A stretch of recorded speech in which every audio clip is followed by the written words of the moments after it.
Good evening once again, everyone, and welcome back to our penultimate talk of the workshop. So we'll be listening to Gilles now tell us about post-Christian ignorance from the University of McGill. Yeah, can take it away. Good, thanks. Hi, everyone. Thank you for having me. So my name is Gilles Beauchamp, as has been said. I'm a PhD candidate in philosophy at McGill University. And today my talk is entitled Post-Christian Ignorance, which is about hermeneutical injustice in secular society. So my talk is more on the applied side, I think, of epistemic injustices.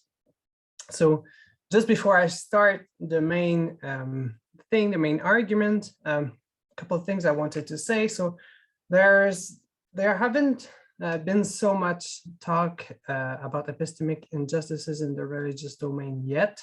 Well, I should say not much in the language and terms of epistemic injustices, but that doesn't mean that it has not been addressed.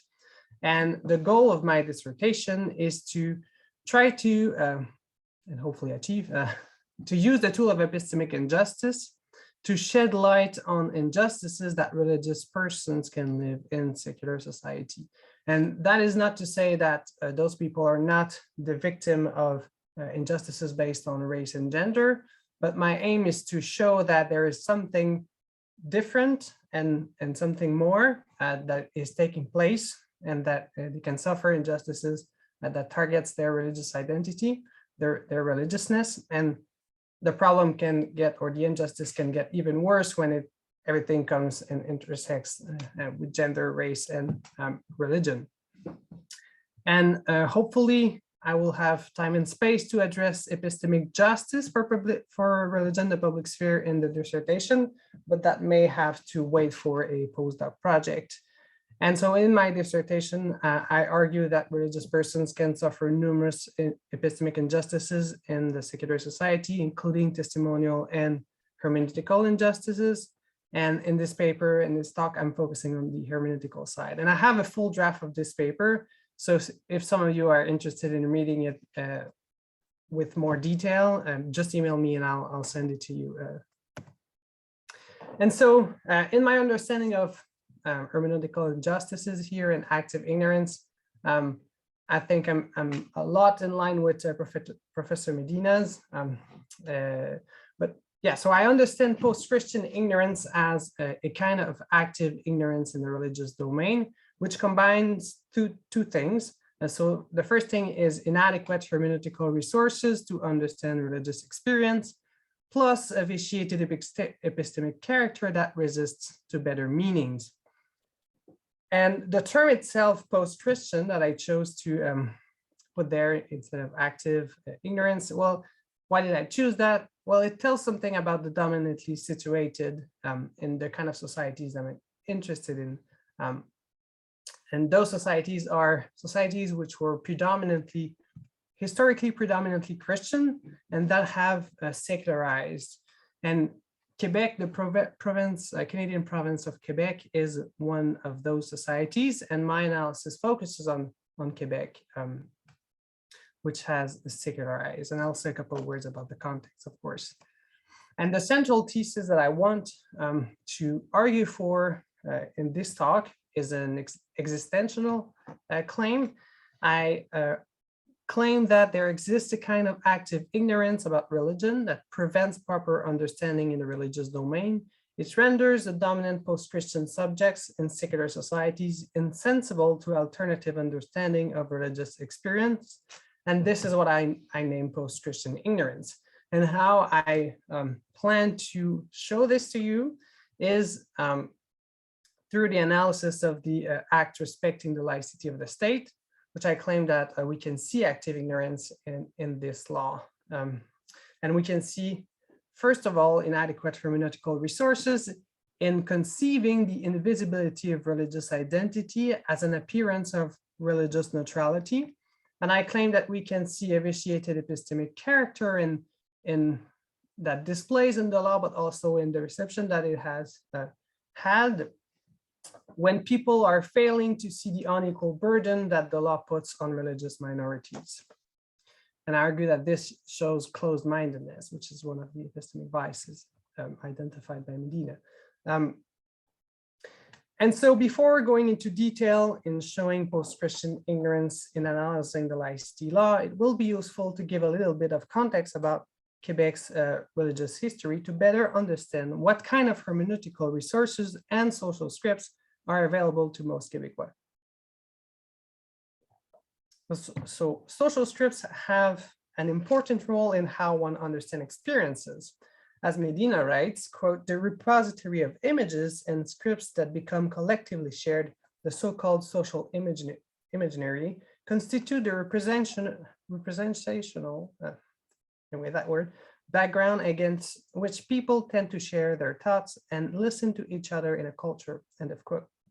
And when something that is said falls outside the social imaginary, it falls into the unintelligible domain and would require particular sensitivity and sustained attentiveness or attention, or perhaps, to be understood.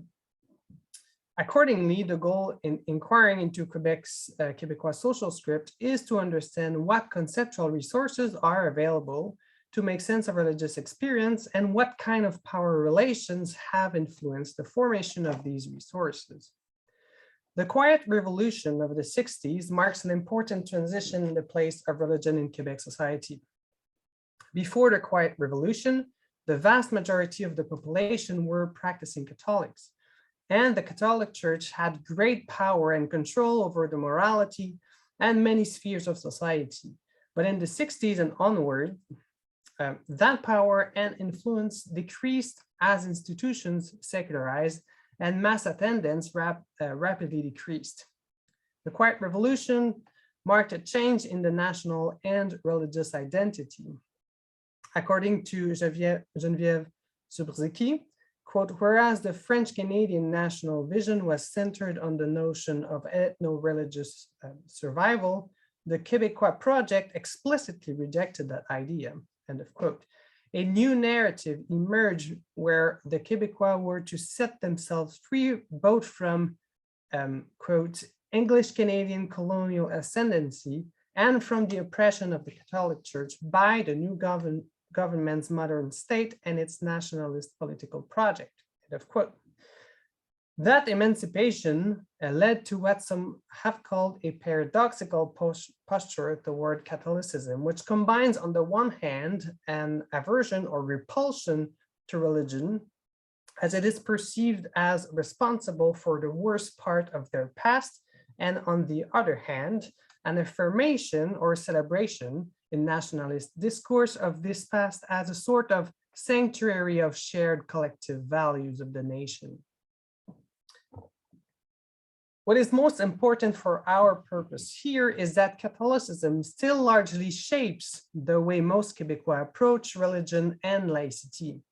Despite the profound secularization of the society in the 60s, quote, to quote again Subrzicki, when encountering religious others, most Quebecois remain surprisingly Catholic in their secularism, end of quote.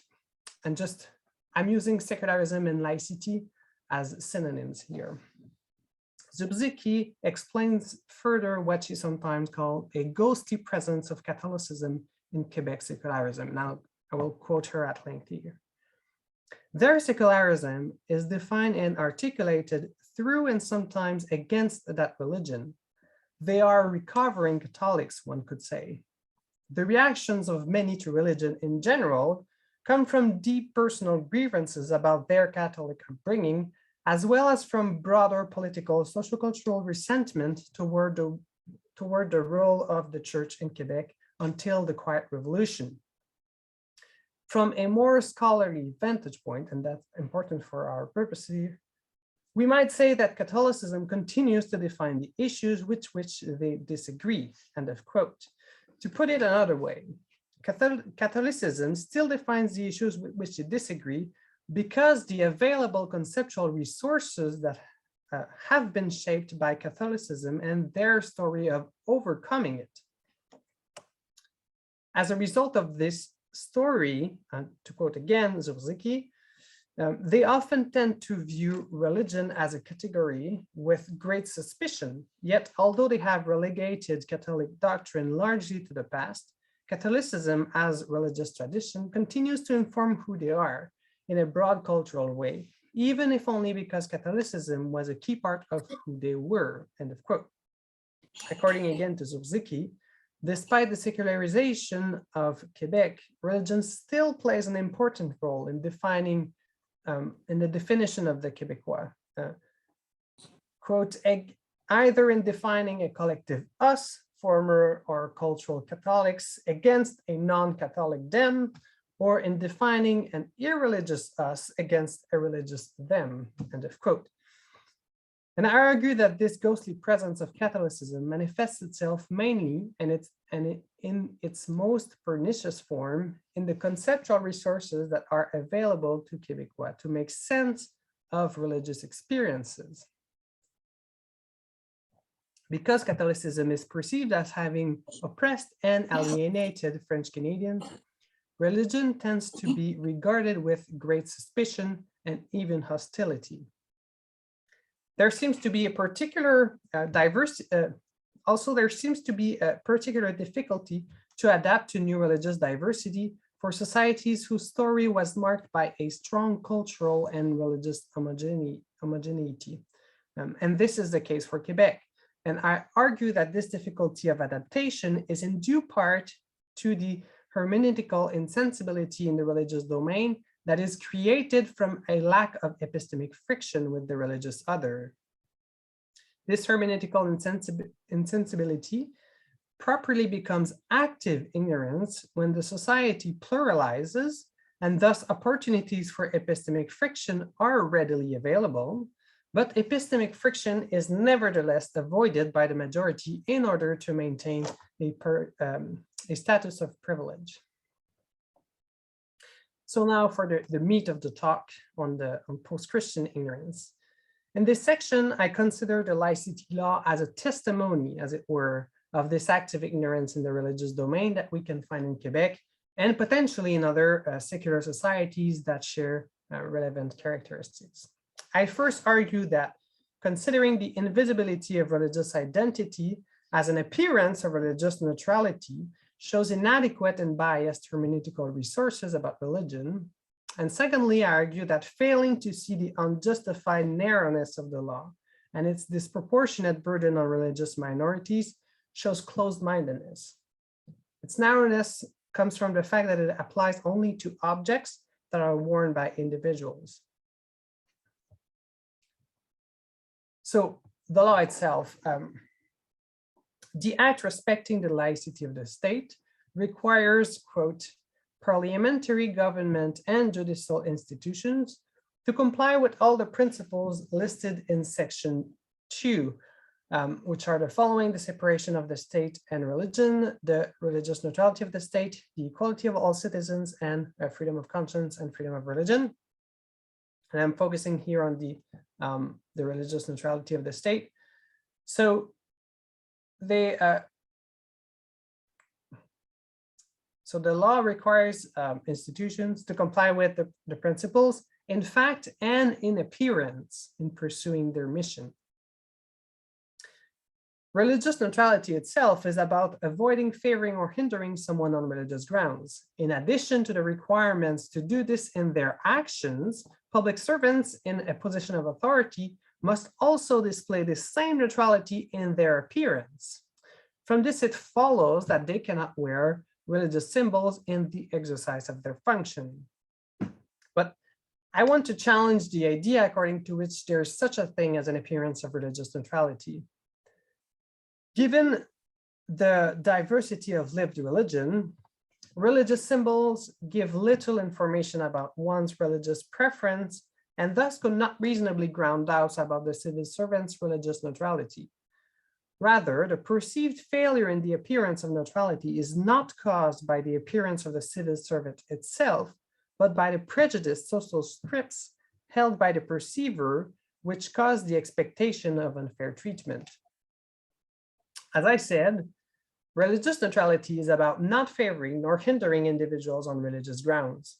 Thus, an appearance of religious neutrality should be an appearance that sends the message that one will not favor nor hinder the other on religious grounds. It is not intrinsically about hiding one's religious identity. The expectation of unfair treatment does not come from the knowledge of a person's religious affiliation, but rather from what one considers to be the normal conduct of the person with that affiliation. If knowing that a person is a Muslim, for example, and this knowledge does not have to come from visual cues either, if that knowledge makes you think that she is less likely to treat you equally because of her religious belief, or because you're not a Muslim yourself, the expectation of unfair treatment does not merely come from your knowledge of her religious identity, but it comes from preconceptions you have about Muslims. And prejudices play an important role in the first impressions and spontaneous judgment. And I want to present here two prevailing prejudices about religion that contribute to perceiving a person's visible religious identity as a potential failure of neutrality. The first one is the essentialization of religiousness and religion. And the second one is what Laurie Beeman calls religion first, which is the tendency toward the overemphasis or foregrounding of religion. If one took the great diversity of lived religion seriously, then one would know that seeing a religious symbol gives very little information about one's actual religiousness or religious preferences. Seeing a woman wearing a hijab, for example, may indicate in certain contexts that the said woman is a Muslim, but it says little about the individual's actual religious identity and its complexities and how her identity translates into action. However, if one conceives of religion in an essentialized way, meaning that religions are fairly homogeneous in practice and beliefs, then seeing a religious symbol may tell you a lot more about someone's identity because of preconceptions and stereotypes one holds about the religion in question. Seeing religion in an essentialized way misses the nuances of lived religion and pushes individuals into pre-made categories. From this essentialization of religion comes also a panoply of expectation regarding the other's behavior, which will cause the perceiver to expect a certain treatment from the person wearing the religious symbol. Another reason why one may think that seeing a religious identity gives a lot of information about the person is the tendency of overemphasizing religion and the religious. Even if one could correctly identify the religion of another from visual cues, that says nothing about the importance that this identity plays in the person's life. However, to quote Beeman, in a context in which religion identity takes primacy, the hijab becomes a shortcut to characterization, which in many cases, as pointed out by Muslim women themselves, lack nuance, end of quote. It is simply not true that religion is the prime motivation for action and beliefs for every religious person. Of course, it may be for some, but it's probably not for most. To put it another way, to quote Beeman again, not everything is about religion, and religion is not always the beginning point for social relations, end of quote. For someone who conceives of religion as always having this primacy in someone's life and identity, then seeing the religious identity of a civil servant may indicate that this person cannot be religiously neutral because her religion is the determining factor in her life, whether at work or at home. And combining this with the essentialization, the perceiver comes to form certain expectations about the person's behavior and accordingly does not expect to be treated in a neutral manner. On the contrary, for someone who does not share this prominent social script, seeing a visible religious symbol may cause no expectation of unfair treatment, and thus there would be no failure of appearance of neutrality despite the presence of religious symbols. The failure of neutrality, or so I argue, is explainable not by the objective lack of neutrality in one's body, but by the social scripts and expectations held by the perceiver. Finally, I want to challenge upfront the idea that invisible religious identities are more neutral appearances than visible ones. I argue that considering the invisibility of religious identity as an appearance of religious neutrality is a secular bias and not an objective appearance of neutrality. Again, religious neutrality has to do with the avoidance of favoring or hindering someone on religious ground. If one appears neutral, it means that one is expected to behave in a neutral manner. Religious neutrality is about actions, and the appearance of religious neutrality is about expectations and perceptions. And expectations and perceptions are not objective, but they change depending on who is perceiving. For example, seeing a police officer in a protest, for example, may prompt someone to expect security and fair treatment, but it can also prompt fear and distrust for someone who has been the victim of racial profiling.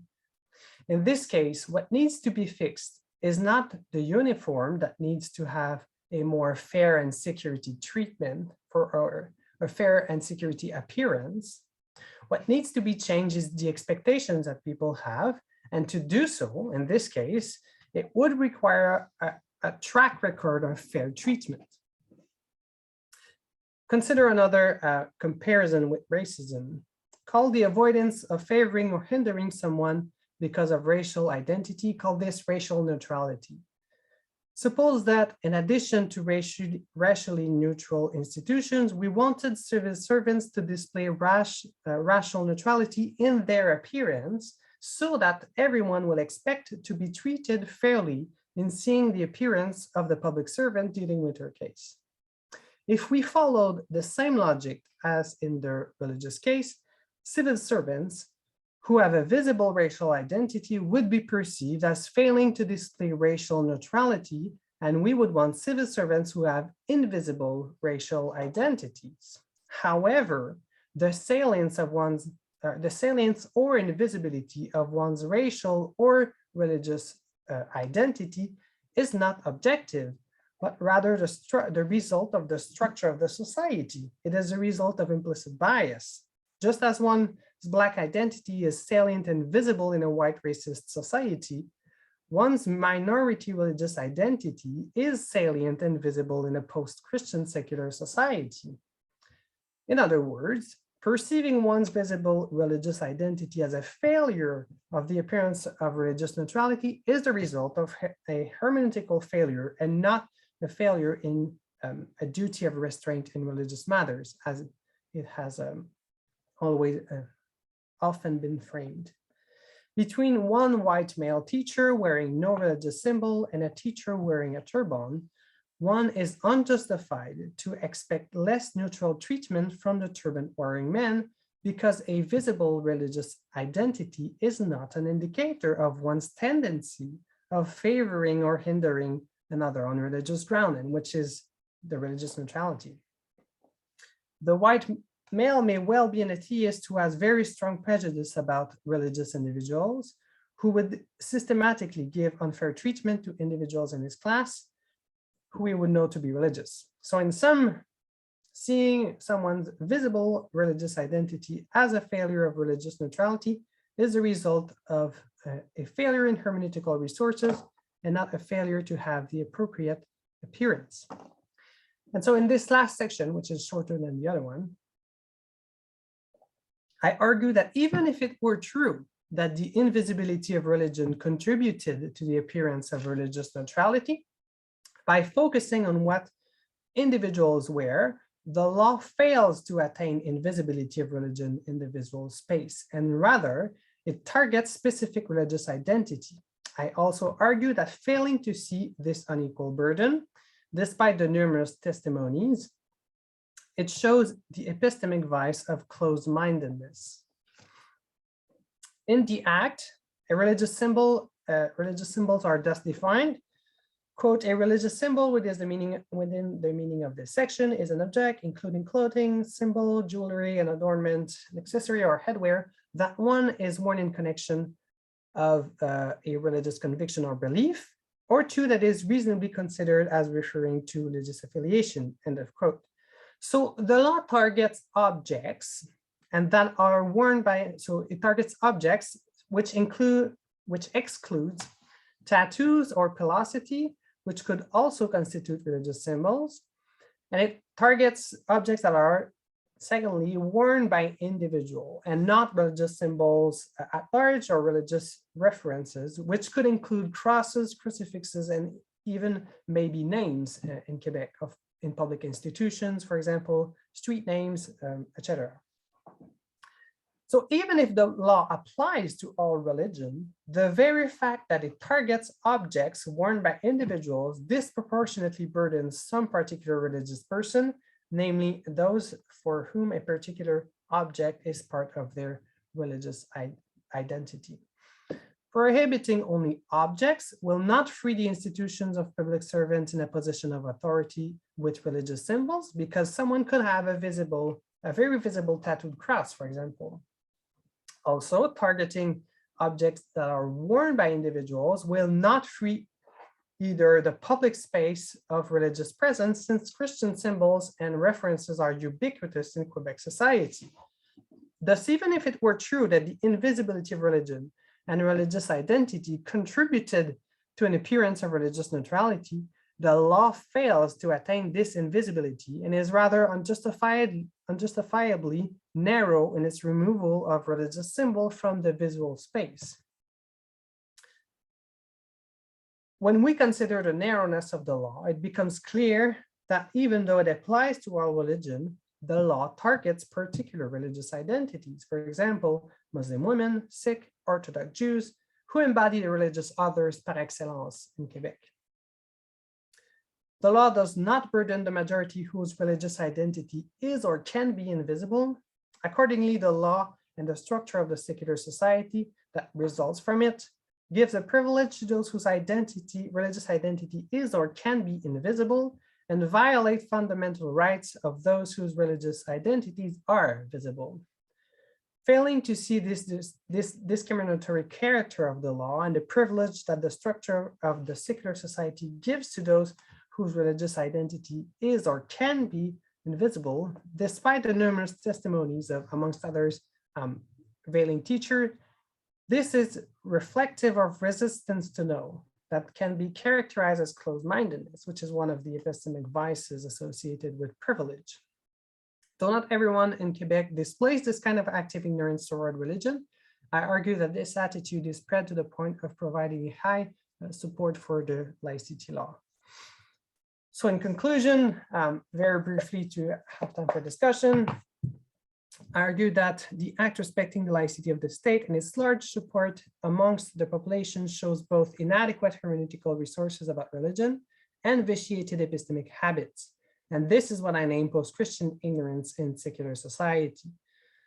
And so the inadequate hermeneutical resources is to consider the invisibility of religion and religious identity as an appearance of religious neutrality, and the vitiated epistemic character that I insisted on is this closed-mindedness, this need not to know that the law is disproportionately burdening religious minorities.